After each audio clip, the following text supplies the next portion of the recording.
Face aux premiers échos peu élogieux sur la pièce Bungalow 21 jouée par Emmanuel et Mathilde Seigné, la direction du théâtre aurait trouvé une mesure forte pour contrer les critiques.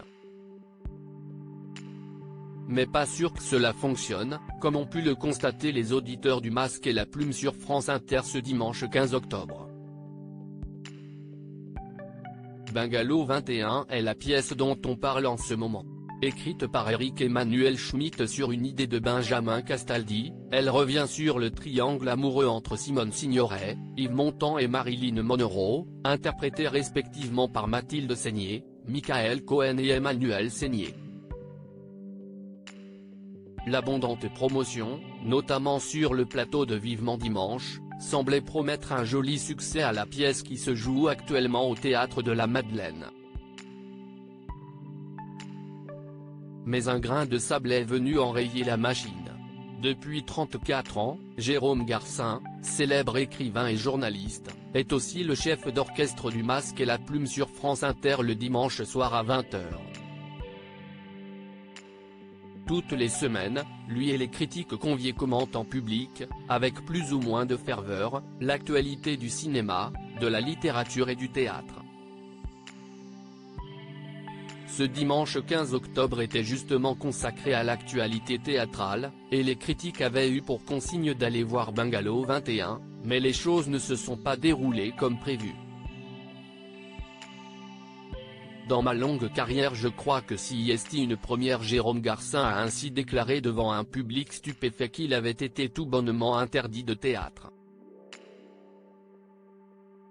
J'aurais aimé vous résumer la pièce que j'aurais dû d'ailleurs voir, mais la veille de ma venue, l'attaché de presse m'a appelé pour me signifier que j'étais non grata, pas le bienvenu, note de la rédaction, et que ma place m'était retirée d'office. Alors j'ai demandé pourquoi, a expliqué la tête de pont de l'émission. Et déclaré le choix du théâtre, la direction de la Madeleine a été très échaudée paraît-il par les premières critiques dont celle de Jacques Nerson, l'un des critiques du Masque et la Plume, également journaliste à l'Op, note de la rédaction, a expliqué le journaliste.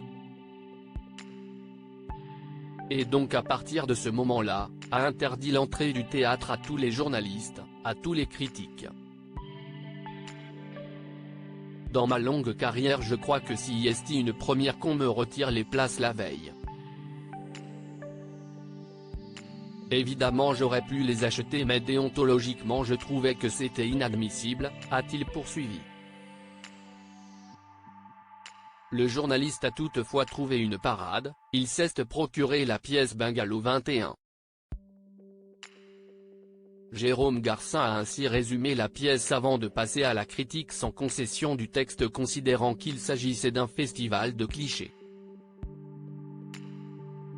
Tous les critiques autour de la table avaient donc eux aussi été interdits de pièces, mais deux d'entre eux ont contourné la sanction en payant leur billet.